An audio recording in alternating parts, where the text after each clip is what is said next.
Day 97 was probably a little bit challenging for me to write because I had to believe as I was writing the words, it will be okay. Even if the bills aren't paid, it will be okay. Even if you didn't get the job opportunity, it will be okay. Even if your child said, hey, I don't want to go back to college, it will be okay. Even if you lost the desire or the excitement in your life, it will still be okay. And I had to remind myself that while I am sleeping, God is working.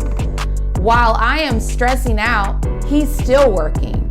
While I'm sad, happy, glad, or even mad, He's still working. And so reminding yourself that sometimes you can't control everything.